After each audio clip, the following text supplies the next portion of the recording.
simple woman, erased from the guest list. Then her billionaire husband made them regret it.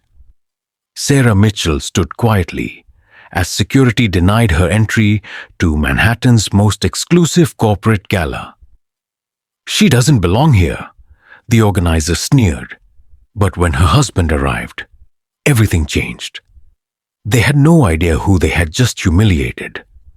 The golden lights of the Meridian Tower's 42nd floor cast an elegant glow across Manhattan's skyline. Tonight, the prestigious venue hosted the annual Tech Innovation Gala, where industry titans gathered to network, celebrate achievements, and close million-dollar deals. Crystal chandeliers hung from the ceiling like frozen fireworks, their light dancing across polished marble floors that reflected the designer gowns and tailored suits of New York's elite. Sarah Mitchell adjusted her simple beige dress as she stepped out of the taxi, smoothing the modest fabric with nervous fingers. At 38, she carried herself with quiet grace, her blonde hair pulled back in an elegant chignon that highlighted her natural beauty. Unlike the other women emerging from luxury vehicles in their glittering gowns and diamond jewelry, Sarah's only accessories were small pearl earrings, a wedding gift from her husband, Michael. She'd chosen this understated outfit deliberately. Despite her husband's enormous success, Sarah had never felt comfortable flaunting wealth. She preferred to let her actions speak louder than designer labels, a philosophy that had served her well in her volunteer work with local charities.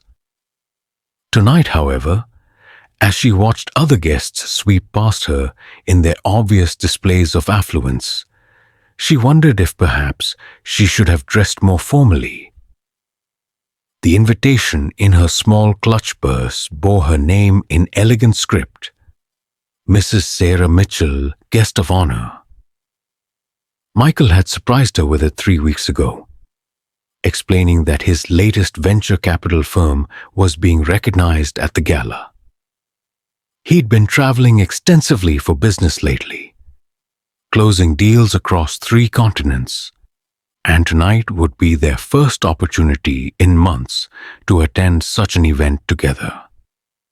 "You deserve to be celebrated too," he told her over breakfast that morning before catching his flight to Chicago. "Your foundation work has impacted more lives than half the people who will be at that gala. I'll meet you there straight from the airport." Seri approached the gleaming entrance where uniformed attendants checked invitations with military precision. The red carpet beneath her modest heels felt surreal, like she was walking through someone else's life. Around her, conversations flowed in multiple languages as international business leaders discussed stock options, mergers, and market projections with the casual ease of people for whom millions were merely numbers on spreadsheets. A distinguished gentleman in his 60s, sporting a perfectly groomed silver beard and a suit that probably cost more than most people's monthly salary, nodded politely as he passed. His companion, a woman draped in silk and sapphires, barely glanced in Sarah's direction before dismissing her entirely. Sarah had grown accustomed to such reactions over the years. In her simple clothing and unpretentious manner, she often blended into the background at Michael's business functions, and she preferred it that way. The evening air carried the scent of expensive perfumes and the underlying tension of high-stakes networking. Through the floor-to-ceiling windows, Sarah could see the glittering cityscape stretching endlessly in all directions, a testament to human ambition and achievement. Somewhere in that maze of lights and dreams, deals were being struck that would reshape industries and change lives. She checked her phone quickly. No message from Michael yet. His flight from Chicago had been delayed, but he'd assured her he would arrive before the keynote presentations began. For now, she would represent them both. Something that still felt strange after 8 years of marriage. When they had met, Michael had been successful, but not yet the industry giant he'd become.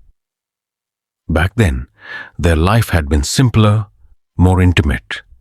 Success had brought opportunities, but also complications she was still learning to navigate. Taking a deep breath, Sarah stepped forward toward the registration desk, her invitation ready. The night was young, and she had no idea that the next few minutes would test everything she'd learned about grace under pressure. The registration desk gleamed under spotlights, staffed by 3 impeccably dressed young women with tablets and guest lists. Sarah approached the middle station where a brunette in her early 30s, wearing a sharp black suit, looked up with the practiced smile of someone paid to be pleasant. "Good evening," Sarah said warmly, extending her invitation. Sarah Mitchell. The woman's manicured fingers flew across her tablet screen, her smile faltering slightly as she scrolled through the digital guest list. She scrolled again, more slowly this time, her brow furrowing with each passing second. "I'm sorry, ma'am, but I don't see your name on tonight's list," the woman said, her tone shifting from welcoming to cautiously apologetic. Sarah blinked, certain she'd misheard. "Could you check again, please?" "Sarah Mitchell. My husband, Michael, arranged for my invitation. He's being honored tonight."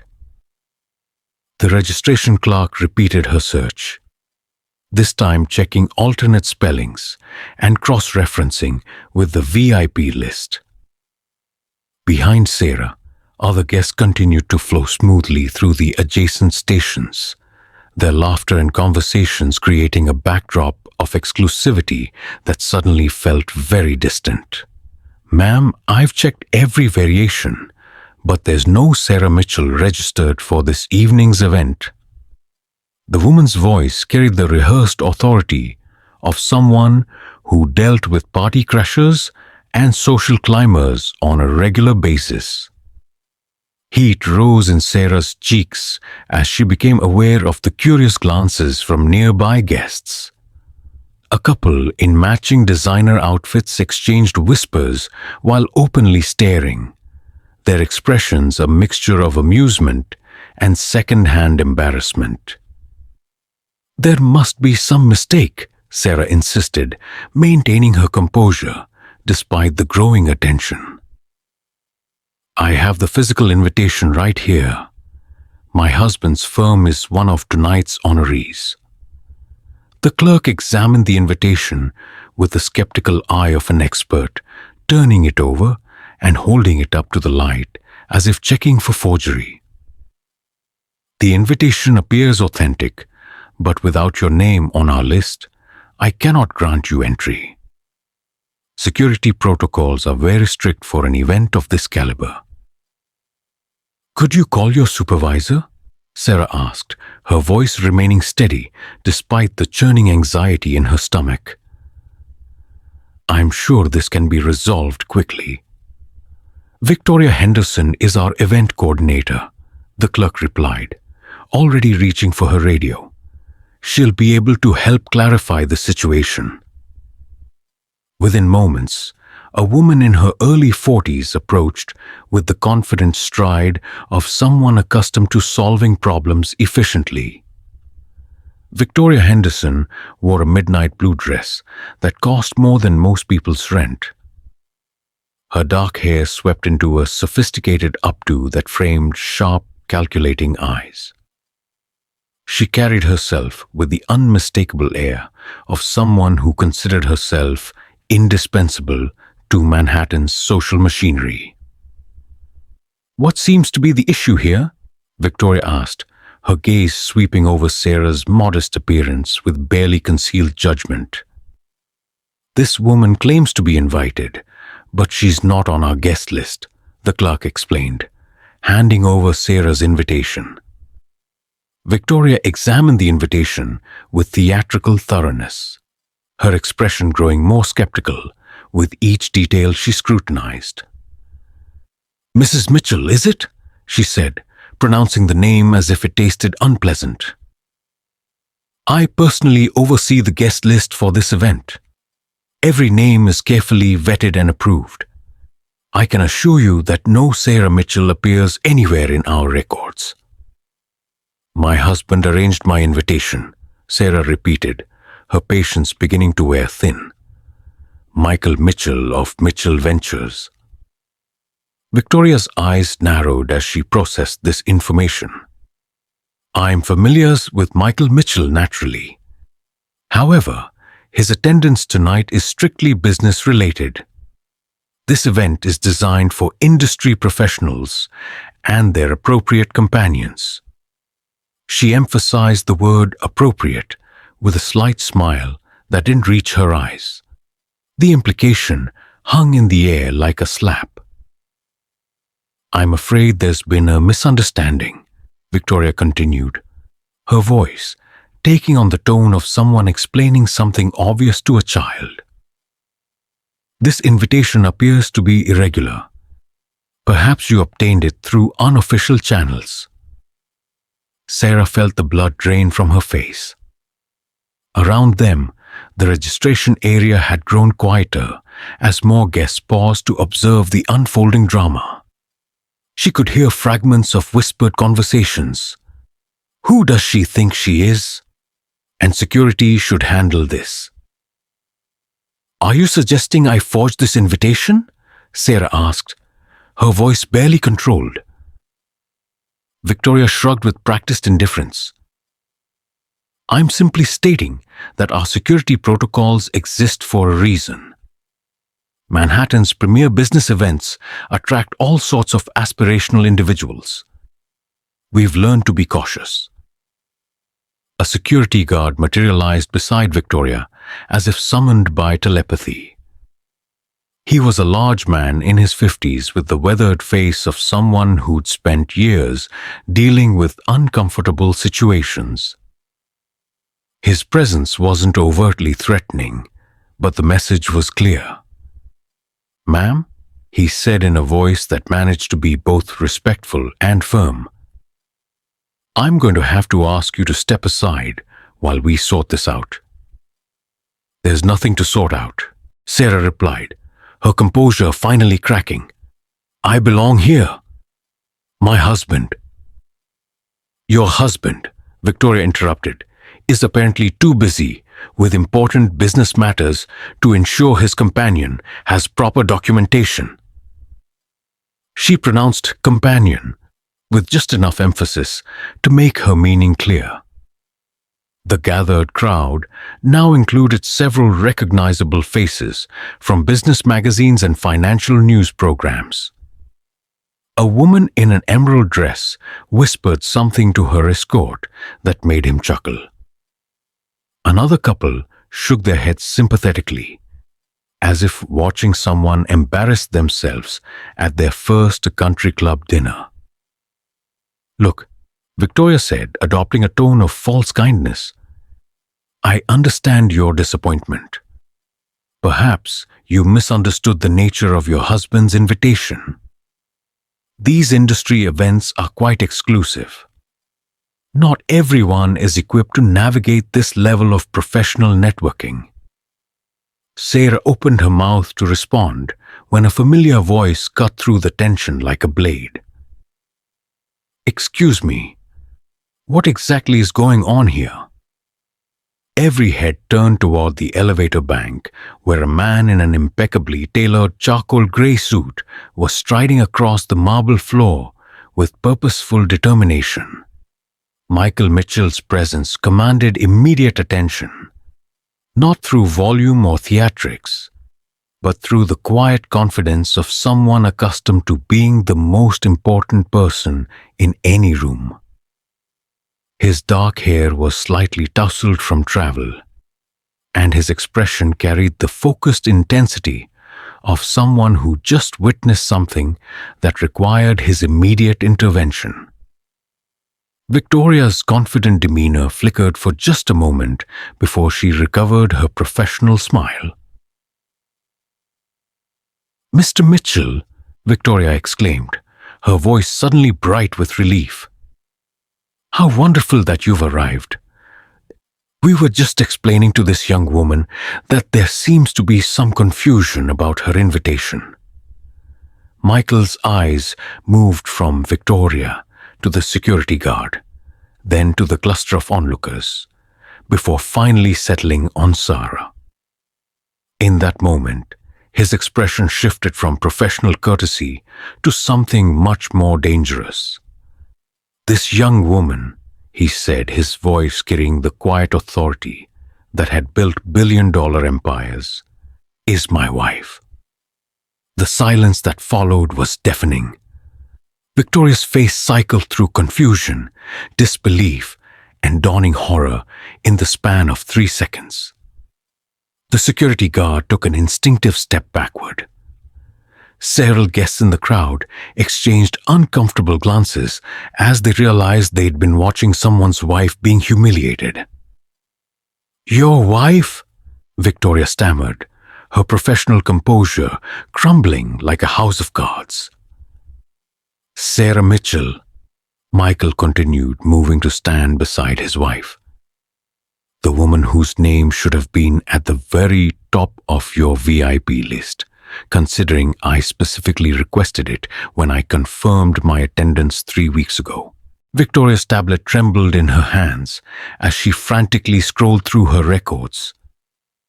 "Mr. Mitchell, I assure you there must be some technical error. Our systems are usually flawless." "Are they?" Michael interrupted, his tone remaining conversational but carrying an unmistakable edge. "Because from where I'm standing, it looks like your system failed spectacularly. My wife was denied entry, questioned about the authenticity of her invitation, and subjected to implications that she somehow didn't belong here." The crowd around them had grown larger, drawn by the magnetic pull of unfolding drama. Among the observers were several prominent figures from the tech industry, venture capital firms, and financial institutions, people whose opinions could make or break careers in Manhattan's business circles. "Mr. Mitchell," Victoria said, attempting to regain control of the situation, "I'm sure we can resolve this misunderstanding quickly. Perhaps we could discuss this privately." "Oh, I think we're well beyond private discussions," Michael replied, his voice carrying clearly across the marble atrium. "You see, I've been traveling for business, closing a rather significant acquisition. But even from Chicago, I received some interesting phone calls this afternoon." He reached into his jacket pocket and withdrew his phone, the screen already illuminated with what appeared to be an email thread. "It seems my assistant received a call from your office yesterday, requesting that certain names be removed from tonight's guest list. Names that were deemed, how did they put it, inconsistent with the event's professional standards." Victoria's face had gone completely pale. "I'm not sure what you're implying," Victoria began, but Michael held up a hand that commanded immediate silence. "I'm not implying anything," he said, his voice remaining dangerously calm. "I'm stating facts. You deliberately removed my wife's name from the guest list because you decided she didn't fit your narrow definition of who belongs at a business event." The crowd pressed closer, sensing that they were witnessing something unprecedented.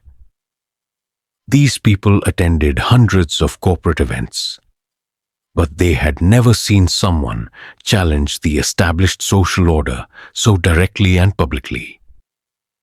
Michael scrolled through his phone with deliberate slowness.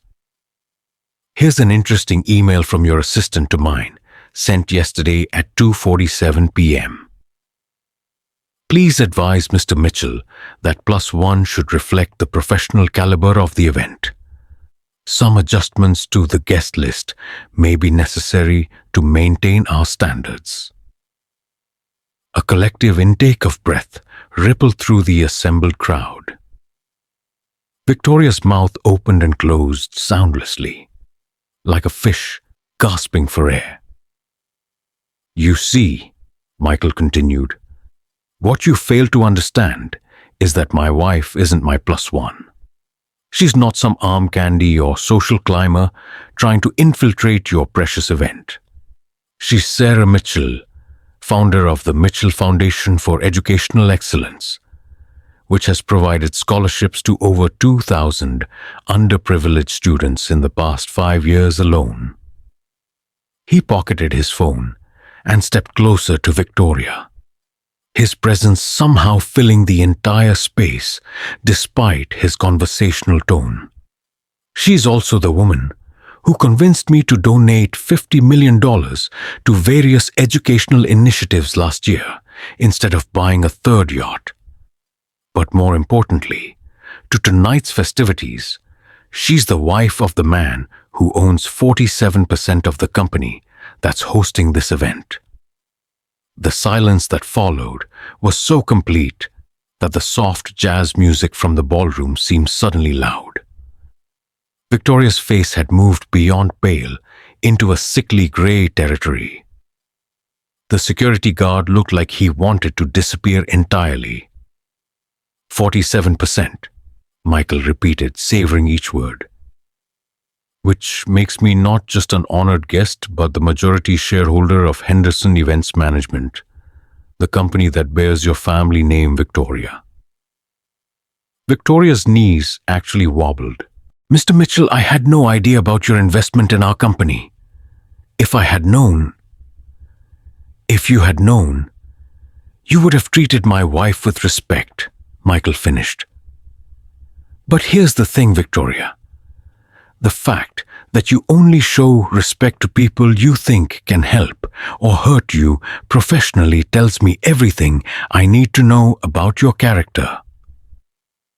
He turned to address the crowd, his voice carrying easily across the marble atrium. Ladies and gentlemen, I'd like you to meet my wife, Sarah Mitchell. She has more class in her little finger than most people manage in a lifetime. She chose to dress modestly tonight because she believes in substance over flash. She took a taxi instead of the limousine I offered because she thought it was wasteful. And she's been supporting children's education with more passion and effectiveness than most corporate foundations ever achieve. Spontaneous applause began somewhere in the crowd and spread like wildfire. Several prominent business people stepped forward to introduce themselves to Sarah, their expressions sheepish but genuinely admiring. Michael turned back to Victoria, who was now visibly trembling. As the majority shareholder of your company, I have some immediate concerns about tonight's guest relations protocols. We'll be having a very detailed conversation about that tomorrow morning. He offered his arm to Sarah with old-fashioned gallantry. Shall we go in, darling? I believe they're about to announce the evening's honorees. As Michael and Sarah moved toward the ballroom entrance, Victoria scrambled to follow, her high heels clicking desperately against the marble floor. Mr. Mitchell, please let me explain, she called out, her professional demeanor completely abandoned. There was clearly a communication breakdown in our office. I never intended any disrespect toward Mrs. Mitchell. Michael paused and turned back, his expression thoughtful. A communication breakdown? Is that what we're calling deliberate discrimination now? The crowd that had witnessed the confrontation was now flowing into the ballroom, but their conversations were entirely focused on what they'd just seen. Word was spreading through the event like wildfire. Everyone wanted to know about the dramatic scene at the registration desk. "Mrs. Henderson," Sarah spoke for the first time since Michael's arrival, her voice carrying a quiet dignity that made everyone lean in to listen. "I don't need an apology from you. Your actions tonight revealed exactly who you are. But I hope you'll remember this moment the next time you decide someone doesn't belong somewhere based on their appearance." Victoria's eyes filled with tears of humiliation and fear. As the majority shareholder, Michael had the power to end her career with a single decision. "Mrs. Mitchell, I am so deeply sorry. I made a terrible mistake in judgment." "You made several terrible mistakes," Michael interjected. "You assumed my wife wasn't important because she didn't dress to impress you. You implied she might have forged her invitation. You suggested she was some kind of social climber. And worst of all, you did it all publicly, in front of people who will remember this for years to come." A prominent venture capitalist who had been observing the scene approached them. "Michael, I've been trying to reach you about the Portland deal. And Mrs. Mitchell, I've heard incredible things about your foundation's work. Perhaps we could discuss a potential partnership." More business leaders began gravitating toward the couple, clearly eager to distance themselves from Victoria's side of the evening's drama. The social calculations were swift and brutal.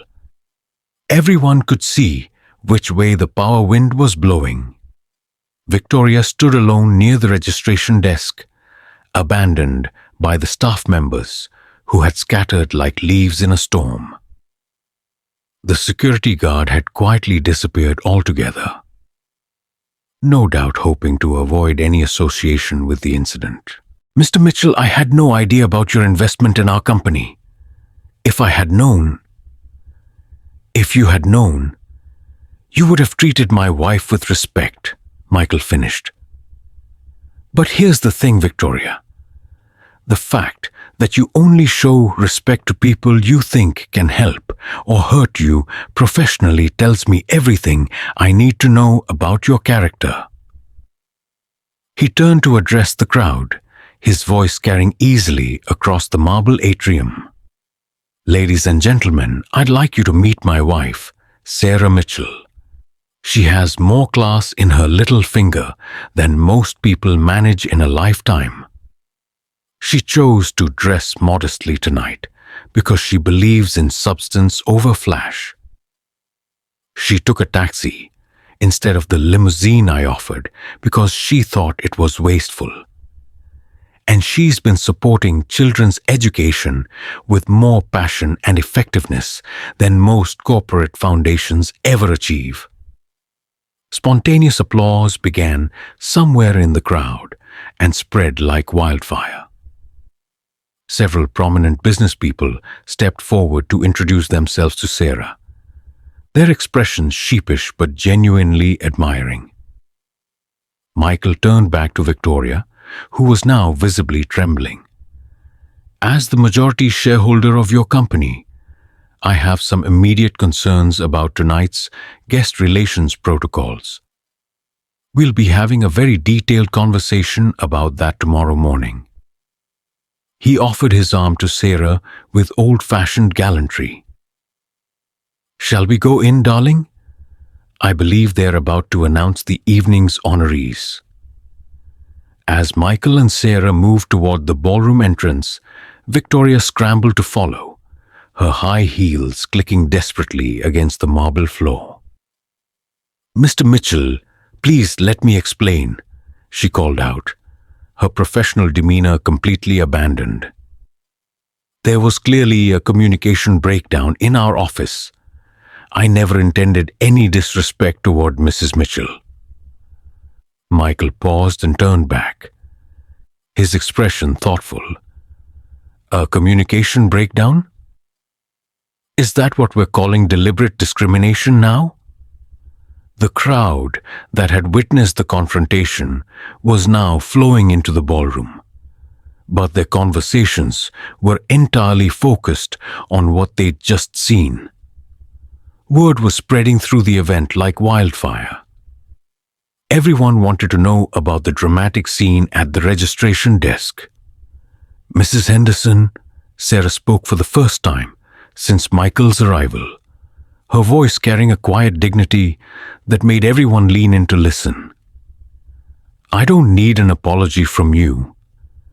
Your actions tonight revealed exactly who you are.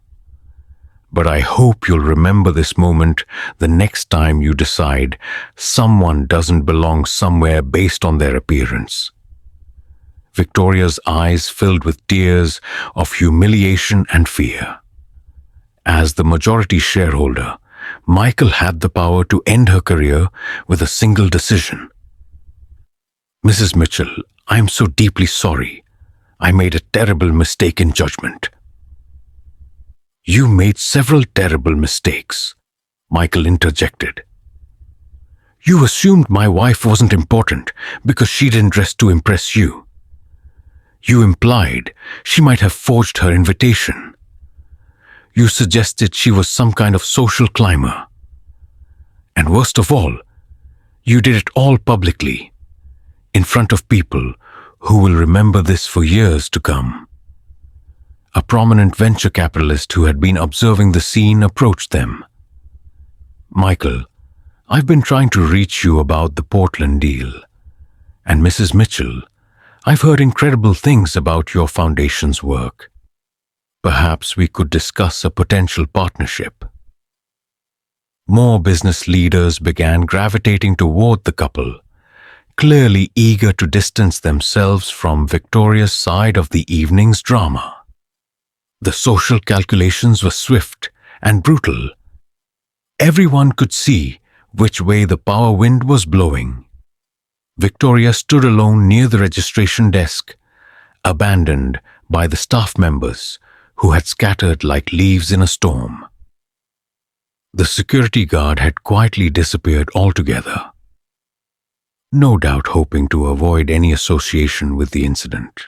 "Mr. Mitchell," Victoria made one last desperate attempt. "Surely we can work this out professionally. My family has been in the events business for 3 generations. And that tradition ends tonight." Michael replied matter-of-factly. "By tomorrow morning, Henderson Events Management will be under new leadership. I suggest you start updating your resume." He guided Sarah toward the ballroom, where the sounds of elegant conversation and orchestral music promised a much more pleasant evening. Inside the ballroom, the evening transformed completely. Word of the confrontation had spread through the crowd faster than champagne bubbles rising in crystal flutes, and everywhere Michael and Sarah went, they were greeted with newfound respect and curiosity. "The irony," Sarah murmured to her husband as they stood near the floor-to-ceiling windows overlooking the glittering Manhattan skyline, "is that I actually prefer being underestimated. It makes people's true characters so much clearer." Michael smiled, the tension finally leaving his shoulders. "That's why I fell in love with you. Most people in our position use their wealth as armor. You use yours as a tool for good, and you never let it change who you are." The evening's keynote speaker took the stage, beginning his presentation about innovation in technology and venture capital. Michael's firm was recognized with a prestigious award for their contributions to educational technology startups, and he graciously accepted the honor while ensuring Sarah was acknowledged as the inspiration behind many of their philanthropic investments. During the networking portion of the evening, several attendees approached Sarah specifically, having researched her foundation work after witnessing the earlier scene. A prominent tech CEO expressed interest in funding educational programs, while a group of female executives invited her to join their monthly philanthropic circle. "You know what's remarkable?" commented Margaret Williams, CEO of a major financial services firm, as she chatted with Sarah near the dessert table. "In 15 years of attending these events, I've never seen someone handle public humiliation with such grace. You maintained your dignity when others would have either retreated or lashed out." Sarah glanced across the room where Victoria was conspicuously absent, having left shortly after the initial confrontation. "Dignity isn't something you lose unless you choose to give it away," she said. She tried to take mine, but that was never really in her power. As the evening wound down, Michael and Sarah made their way toward the exit, declining offers of after-party invitations in favor of quiet time together. They had accomplished more than networking. They had reminded an entire room of influential people that respect should be earned through character, not commanded through status. In the elevator, descending from the 42nd floor, Sarah leaned against her husband's shoulder. "Thank you for having my back tonight." "Always," he replied, kissing the top of her head. "Though I have to say, you handled that situation perfectly even before I arrived. You never let her make you feel small." "Because I know who I am," Sarah said simply. "And after 8 years of marriage to you, I've learned that true power isn't about making others feel inferior. It's about lifting them up." The elevator doors opened onto the busy Manhattan street, where their car waited to take them home. This story reminds us that appearances can be deceiving, and respect should never depend on designer labels or social status. Sarah's quiet dignity and Michael's protective loyalty show us that true class comes from character, not bank accounts. Have you ever been judged unfairly based on your appearance? Share your experience in the comments below. We'd love to hear how you handled it. If this story touched your heart, don't forget to subscribe for more inspiring tales that remind us to treat everyone with kindness and respect.